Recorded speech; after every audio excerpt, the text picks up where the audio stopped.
Dia Cidade. Online com você. Estamos com 9 horas e 32 minutos. Santa Catarina tem o janeiro mais chuvoso dos últimos 3 anos. Para termos ideia, em uma semana choveu 380 milímetros na Grande Florianópolis. O esperado por mês era 250. Nossa região também tem volumes significativos. Dezembro, novembro, outubro, setembro. A gente estava rezando para que chovesse. Agora a gente está rezando para parar de chover. Luciano Peri, que é o coordenador regional de Defesa Civil, vem conversar comigo. Oi, Luciano, bom dia para você. Bom dia, Jorge, bom dia a todos os ouvintes da Princesa, sempre é um prazer estar conversando com os amigos aqui. O pessoal está acompanhando a gente também via Facebook da Rádio Princesa, então quem quiser assistir a nossa entrevista está convidado. Peri, a gente estava realmente querendo chuva, eu conversei com você, época de estiagem, uma época difícil para a agricultura, uma época difícil com relação à água, economia e tudo mais. Mudou tudo? A gente teve, né, e conforme a Defesa Civil vinha fazendo monitoramento, né, já nas primeiras semanas do mês de dezembro, nós informávamos, né, que teríamos uma condição de chuva dentro e acima da normalidade para o mês de janeiro e fevereiro.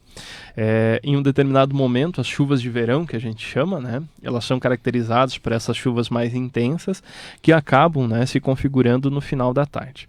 O que aconteceu nessa semana que passou foi uma concentração de vários fatores. Nós tivemos um cavado influenciando sobre Santa Catarina, nós tivemos, né, a condição da maritimidade que fez com que houvesse uma condição de chuva, circulação marítima, né, que se concentrasse essa chuva, e aí nós tivemos o registro de uma intensidade de chuva bastante grande no Planalto Norte, o Vale do Itajaí, o Alto Vale e a região de Florianópolis, né? E o terceiro fator que influenciou isso são as chuvas orográficas. O que é isso, né, Jorge? Isso, o que é isso? Então, devido ao calor, né, esse calor que nós estamos tendo, essa temperatura que é a característica do verão, faz com que haja, né, uma grande quantidade de evaporação, essa evaporação sobe, né? E nesse determinado momento a gente encontra, né, um morro, a gente encontra uma condição terrestre, né, que segura essas nuvens, fazendo o quê? Com que essas nuvens que acabaram, né, fazendo, né, subindo, elas ficam em uma baixa altitude, se concentram e trazem uma chuva de grande quantidade, como você viu no final de semana, que infelizmente nós tivemos óbitos em Florianópolis e Entre Rios também aqui na nossa região. Muita chuva em pouco tempo. Exatamente, é uma chuva concentrada, isolada em um curto espaço de tempo. Para que você tenha uma ideia, nós temos registros, né, em curto espaço de tempo aí de em torno de 4 horas, 5 horas, mais de 120 milímetros de chuvas em alguns pontos. Para que você entenda melhor, né, 1 milímetro de chuva seria 1 centímetro de água em 1 metro quadrado. Então você coloca agora, né, 120 centímetros. Então essa é uma preocupação que nós temos, né, dentro da Defesa Civil, o que a gente chama das chuvas, né, de verão. Elas são chuvas caracterizadas exatamente por esse processo de concentradas, isoladas e grande quantidade. E muitas vezes, Jorge, elas trazem, além disso, além das pancadas de chuva, os temporais isolados, que são essa formação que acontece no final da tarde. E o que são essas tempestades? O que são esses temporais? É aquele conjunto, né, aquele pacote que vem com vento, ventania, rajadas de vento, que muitas vezes pode chegar a 50, 60, 80, até 100 km por hora. Nós podemos ter o granizo isolado, muitas vezes de intensidade fina, mas dependendo da condição climática ele acaba, né, aumentando, e aí nós temos o registro muitas vezes da saraivada, que é a chuva de granizo de maior intensidade, que gera diversos danos, né, e a chuva de raios, a tempestade de raios que ocasiona danos, como nós tivemos nesse final de semana, né? Felizmente não foi em uma pessoa, mas sim numa árvore, né? Uma árvore de grande porte no município de Faxinal dos Guedes, que acabou rachando e quase que, né, destruindo a árvore completamente por um raio que foi afetado. E somando a isso, a capacidade de absorção da água pela terra já está no limite, né? Exatamente. Então nós trabalhamos também com monitoramento das áreas de deslizamentos. É importante dizer que o estado de Santa Catarina, que é o único estado do Brasil, né, que possui 100% dos seus municípios mapeados com áreas de risco. O que é isso, né? São áreas que são suscetíveis à questão de alagamentos, inundações, e áreas que são suscetíveis a risco de deslizamento.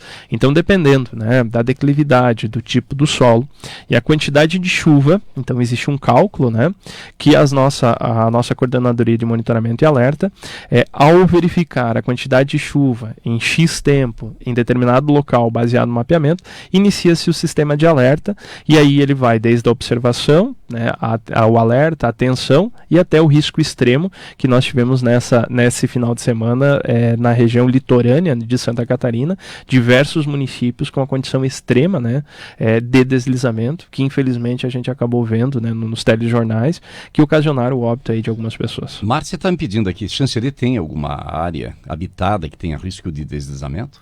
Nós temos mapeado em Xanxerê 7 áreas de risco, né? 5 delas são áreas para inundação e enchentes, e 2 delas são para movimento de massa ou deslizamento. Esse é um mapeamento que foi feito em 2015, foi reeditado, né, e atualizado no ano de 2018. É um mapeamento que hoje a Defesa Civil Municipal tem conhecimento, todas as Defesas Civis Municipais têm conhecimento, e agora fazem parte, né, do plano de contingência exatamente para minimizar esses efeitos, e fará parte dos planos municipais de redução de riscos, que é entender qual o risco e quais as ações deverão ser tomadas para minimizá-los. O nosso solo é diferente do solo do litoral. Sim, o nosso solo é um solo que, felizmente, né, é um solo mais ferroso, né, então ele faz com que a gente tenha, né, a condição que a gente chama de um solo argiloso, e ele tem uma característica, né, de ser um solo que resiste mais à saturação da água, diferente do solo, né, da região do vale, do alto vale, até do próprio litoral, porque é um solo arenoso, né, e o que acontece? Ele tem uma condição de saturação da água menor. O que é saturação da água? Você tem um pedaço de solo, e é onde que você vai colocando água nele, e ele vai absorvendo e vai fazendo com que essa estrutura não deslize, não se dissolva, vamos falar assim, né, de uma forma mais simples. O nosso solo ele tem uma característica de resistir a uma quantidade de água maior. Já o solo arenoso, ele tem uma característica, devido à sua formação arenosa, né, é como se fosse uma esponja, ele tem um limite e a partir desse momento ele começa a deslizar. Um dos fatores que é importante dizer é que o nosso solo ele resiste mais. Contudo, entretanto, quando você tem um deslizamento, esse deslizamento é de uma quantidade muito grande. Para que você tenha uma ideia, no curso de deslizamento, do qual o Corpo de Bombeiros Militar de Santa Catarina foi pioneiro, a partir do ano de 2009, após os eventos de 2008, criou, né, e aqui na pessoa do nosso ex-comandante do Corpo de Bombeiros, Coronel Walter Parisotto, né, então dentro de uma das matérias lá a gente tinha, e aí 1 metro quadrado do solo nosso pode chegar, claro, com a condição de rochas também, a mais de 2,5 toneladas nessa condição saturado com a água. Então, para que você tenha uma ideia, que é um peso muito grande, é uma estrutura muito grande, e quando, né, os alertas são emitidos, é importante que a população fique atenta a verificar, né, desde a questão de inclinação de árvores, inclinação de poste, que são os primeiros sinais de um possível deslizamento, como rachaduras, trincas nas suas residências, e de forma imediata, né, devem acionar a Defesa Civil, e a Defesa Civil, havendo o risco, né, confirmado, irá direcionar essas famílias para os abrigos, né, exatamente por quê? Porque neste momento o risco à vida é muito grande e a intervenção da Defesa Civil é extremamente necessária. Pelo que eu entendi, então, que se tivermos um deslizamento, a proporção com o solo do litoral aqui é muito mais violento. Sim, se houver aqui, a coisa é mais perigosa do que lá. Sendo que lá é perigoso também. Exatamente, lá também é muito perigoso. Nós também temos a característica lá, de uma intensidade do peso ser um pouco menor, e um pouco menor que eu te digo o seguinte, em torno de 2 toneladas. Né? Então você está trabalhando aí com 500 quilos de diferença. O perigo, para se manter essas áreas preservadas, o interessante é a vegetação se manter lá também, é isso? Passa por isso? Passa por isso também, né, Jorge? É importante dizer que hoje, quando a gente fala, né, da chuva concentrada, né, nós temos diversos fatores que são fatores influenciados. Nós temos o crescimento, né, urbano, que faz com que a água que antes infiltrava, né, e aí os planos diretores eles trazem diversas ferramentas de gestão ambiental para que haja infiltração, para que haja, né, o controle dessa vazão de água. Hoje você faz um controle de água com vazão e velocidade. Então por que eu estou falando isso? Então vamos tentar exemplificar aquela chuva que acontecia no bairro mais alto da nossa cidade, ela demorava 2 horas para chegar até o rio. Hoje, devido ao aumento, né, da densidade demográfica, essa água demora 1 hora, ou seja, metade do tempo. Outros fatores que nós temos o problema de assoreamento, nós temos os problemas da falta de infiltração e diversas ações que são caracterizadas para que haja o evento adverso. Então vou tentar explicar melhor. O aumento da chuva de forma concentrada e isolada em um determinado ponto, a dificuldade que você tem de fazer o controle da velocidade, muitas vezes até pelos projetos, seja de macro-drenagem, de micro-drenagem, seja o problema, né, e aí a gente fala da questão da estrutura do rio, né, mas o rio está, né, assoreado. Mas nós temos em diversos eventos, nós encontramos, além do rio assoreado, que é uma situação que o município vem limpando, vem fazendo manutenção, nós encontramos geladeira, sofá, fogão, televisão, a sogra. Os caras jogam tudo dentro do rio. Exatamente. Então, para que a gente tenha, né, uma cultura de prevenção, nós temos que começar a entender que nós fizemos parte de um contexto maior, Jorge. A água, muitas vezes, que eu jogo, né, mesmo estando no ponto alto, muitas vezes o deslizamento que vai ocorrer na minha cidade, né? O parente, o amigo que pode estar sendo afetado. Então é importante dizer que hoje as estruturas de defesa civil ela vem ao longo dos anos trabalhando os planos de contingência exatamente para poder minimizar esses efeitos. E os planos de contingência eles trabalham com duas ações. Ações estruturantes, que são essas de fazer a limpeza, de fazer a abertura, de fazer as obras de engenharia, que a gente chama, e as não estruturantes, que são essa de conscientização da população. E eu sempre falo, nós trabalhamos com 3 entes federados, o município, estado e união. Mas o maior ente federado e o mais importante nesse processo é a comunidade. Nós precisamos que a comunidade faça a sua parte e que tenha essa visão preventiva. É só você dar uma passadinha nas ruas, não tanto nas centrais, mas você dá uma olhadinha nas bocas de lobo. Invariavelmente elas estão cheias de garrafa PET, sacolinha plástica e mais um monte de coisas, né? Então, essa consciência a população precisa ter de que tem que fazer a sua parte. Exato, é um trabalho conjunto, né, Jorge? Como você fala assim, mas é só uma sacolinha sobre o bueiro. Uhum. A impermeabilização que você ocasiona naquele bueiro, ele vai ser direcionado para uma outra via que vai aumentar a velocidade dessa água. Ou seja, aquela água que demoraria 1 hora, ela chega em 45 minutos. E a vazão que eu tinha é uma vazão que continua sendo uma vazão de 5 anos atrás, 3 anos atrás, 2 anos atrás. Então é interessante entender que hoje, inúmeras vezes, quando a comunidade faz sua parte, o poder público faz sua parte, nós temos a condição de segurança. E esse é um dos objetivos que a Defesa Civil trabalha, em aumentar a resiliência dos processos. Se nós falarmos de outros países, né, nós estamos falando de você entender o que é o risco, o entender é saber o que é, como ele funciona e como que eu vou conviver com o risco. E aí eu vou te dar um exemplo. As chuvas torrenciais não vão acontecer? Vão acontecer. Mas é importante que a população saiba quando acontece a chuva, de que forma ela deve se comportar, para que serve o alerta, e aí vai, né, o que a gente chama, dentro da Defesa Civil, nós temos hoje, né, os planos de contingência para a sua residência, né, é um dos trabalhos do Comunidade Segura, que se tudo der certo esse ano a gente vai estar implementando na comunidade, que vai dizer para eles aonde que é seu abrigo mais próximo, quais são os materiais e equipamentos hoje, a comunidade hoje. Se você tiver sua casa atingida ou estiver prestes a ser atingido e receber um alerta da Defesa Civil, o que você leva para o abrigo? Quais são os materiais mínimos possíveis que você possa levar para que você possa se proteger? Então é esse tipo de ação que a gente tem que trabalhar, que são as ações não, né, estruturantes, mas que tem um fator primordial na minimização dos efeitos do desastre. Você falou em países desenvolvidos que convivem com isso também, porque não é coisa só do Brasil, né? O pessoal se prepara, tem uma cultura diferente para enfrentar esse tipo de calamidade, né? Correto, Jorge. O ciclo de defesa civil, é importante dizer que é um ciclo que ele trabalha em 6 fases. E muitas vezes a nossa comunidade vê a fase que é a fase de resposta da quais as instituições públicas, como Corpo de Bombeiros, Polícia Militar, estruturas de suporte e socorro fazem a ação. Mas a Defesa Civil ela vem trabalhando no processo de preparação, de prevenção, de mitigação dos efeitos. Vou tentar resumir isso, né? O que é preparar a comunidade? É fazer com que a comunidade esteja preparada para o tipo de evento, né? O que é prevenção? É entender quais os tipos de evento, onde que ele acontece, qual a dinâmica deles e fazer com que o poder público saiba como trazer essa condição de prevenção. E o que é mitigação? Vamos tentar ser mais claro possível. Na região onde aconteceu o tornado, nós tivemos uma mudança de cultura, onde que as casas foram construídas, na sua grande maioria, com platibandas. Por quê? A região nossa tem vento. Então uma forma de você mitigar o telhado ser arrancado, é criando um processo construtivo de platibanda. Você entende? Então essas são fases que você está trabalhando e tudo isso é antes do desastre acontecer. É antes dele estar ocorrendo, você tem todo um processo. Quando eu falo da prevenção, se torna a questão do monitoramento, dos alertas, alarme.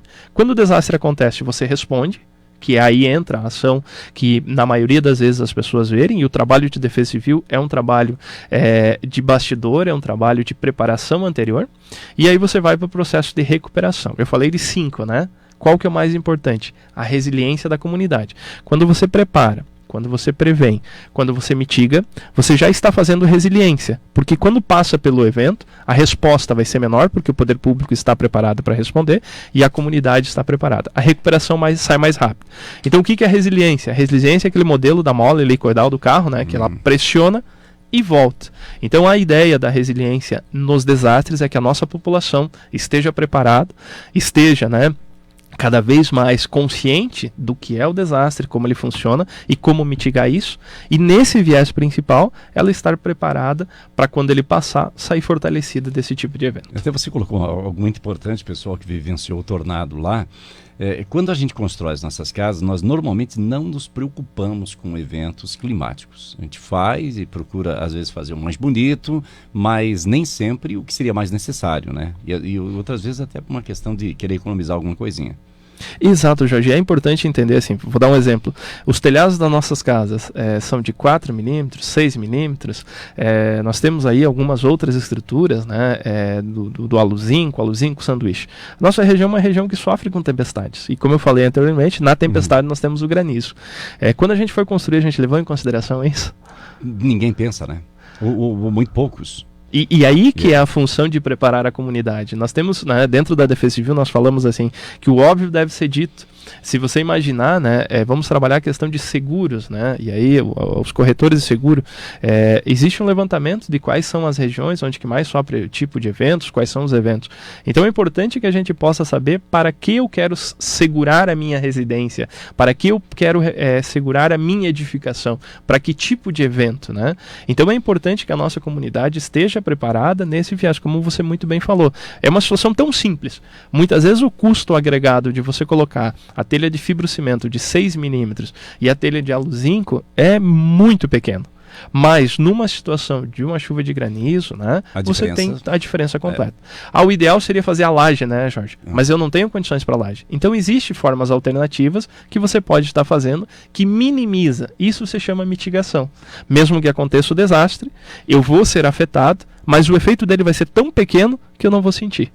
Eu conheço bem essa história, que eu tinha 4 minutos na minha casa, dava para nadar dentro, no dia de chuva de granizo. Quer dizer, dava para tomar banho dentro de casa, sabe? Então a gente entende isso e infelizmente aprende na dor, né? E quando se há condição de você aprender no amor. Agora, essa condição de tempo, de chuvas que já estão em excesso, vai continuar, Pelinho? Vai, Jorge, nós temos alertas meteorológicos da Defesa Civil de Santa Catarina para toda a semana. Então na terça-feira, hoje, né, nós temos as pancadas de chuva, acompanhadas daqueles temporais isolados, em todo o estado catarinense. Na quarta-feira, esses temporais, eles se tornam, devido àquele aquecimento diurno que eu falei, com o aumento da umidade, né, e a condição que a gente chama de uma condição pré-frontal, ele vai se intensificar principalmente, né, do Planalto Sul, Planalto Norte, Alto Vale, Médio Vale, a Grande Florianópolis e o Litoral Norte, onde que a gente tem a condição de aviso, ou seja, né, nós estamos no nível 3, para o risco de temporal, deslizamentos e alagamentos. Essa situação se mantém para quinta e a sexta-feira. Na quinta-feira a gente tem a condição, né, a partir do meio-dia, né, do início da tarde, para a região do extremo oeste, oeste, meio oeste, a condição dos temporais isolados. Então na quarta-feira a gente tem essa condição dos temporais que começam ali do início da tarde, né, e ainda na quarta-feira nós temos o risco de deslizamentos na região, aquele delta, né, do Planalto Norte, Alto Vale, vamos dizer todo o Alto Vale do Itajaí, o Grande Florianópolis e o Litoral Norte. E na sexta-feira, a condição de chuva isolada até, né, para todo o estado catarinense. Ou seja, nós temos essa condição de pancada de chuva bastante frequente até a sexta-feira. Já se vislumbra um tempo bom, que agora o pessoal começa a ajoelhar e pedir tempo bom? O monitoramento mostra, e aí nós estamos com a condição, né, Jorge, é importante dizer que a previsão climática indica o final de janeiro e início de fevereiro com uma condição com maior quantidade de chuva. E aí, né, dentro da previsão do trimestre, o mês de fevereiro ele deve estar acima da média climatológica da chuva, para que você entenda, como você falou no início da nossa conversa. O mês de fevereiro, na região oeste, a média de chuva é entre 190 e 210 milímetros. E nós estamos esperando que esse, né, valor seja acima da média. Ou seja, nós podemos ter mais do que 190 a 210 milímetros de chuva no mês de fevereiro, e essa característica também para o mês de março. Isso faz com que os rios fiquem bufando. Então, quem gosta de pescar, aproveitar a água suja e tudo mais, tem que ter um cuidado redobrado. Isso, redobre a atenção, né, Jorge? Foi muito pertinente o que você falou. Todo cuidado é pouco. Nesse final de semana, nós infelizmente tivemos, né, 2 óbitos na região de Florianópolis e um óbito no município de Entre Rios. Nós tivemos um senhor na linha Guarani, do qual foi atravessar o rio que transbordou. Para que você tenha uma ideia, as equipes do Corpo de Bombeiros, né, foram ao local para fazer o resgate. Quando chegaram, a água já estava baixando, mas passou de 1 metro o transbordamento da via. Esse senhor, infelizmente, foi tentar atravessar, não conseguiu e foi carregado pelas águas. Ele foi achado somente na segunda-feira de manhã e, infelizmente, foi confirmado o óbito a cerca de 1,5 km abaixo do ponto onde que ele acabou sendo carregado pelas águas. Então, toda atenção é crucial. Nessa história, nessa situação, não tem heroísmo. Você precisa ter pezinho no chão, né? Atenção redobrada, né, Jorge? É uma questão simples, assim, aos amigos pescadores aí, por favor, utilizem o colete salva-vida, né? É uma situação simples, é uma situação barata, mas inúmeras vezes, dependendo da quantidade de água que você tem, pode virar o barco, pode acontecer algum acidente, e você tem uma condição mínima, né, que é esse colete que vai te ajudar. Colete salva-vida, e de preferência evitem roupas pesadas também, porque Correto. Às vezes a roupa encharca e aumenta teu peso, né? Exato. E é importante entender que nós temos alguns níveis de colete. Então é importante saber qual colete correto comprar, qual a estrutura que você tem. Pensem que vocês estão comprando um suporte para salvar a sua vida. Então vale muitas vezes um investimento maior, né, Jorge? Tenho 70 quilos, compro um colete para 70 quilos, mas eu tenho que contar que minha roupa encharca e eu posso ir para 100? Exatamente. Então você precisa ter um pouquinho acima, e caldo de galinha e cuidado nunca é demais, viu? Correto. Peri, muito obrigado mais uma vez pela sua participação aqui. É sempre muito bom poder receber você. Obrigado, um ótimo dia. Nós que agradecemos, Jorge. Sempre é um prazer estar conversando com os amigos da Princesa, todos os ouvintes, e dizer que a Defesa Civil somos todos nós. Sempre estamos à disposição.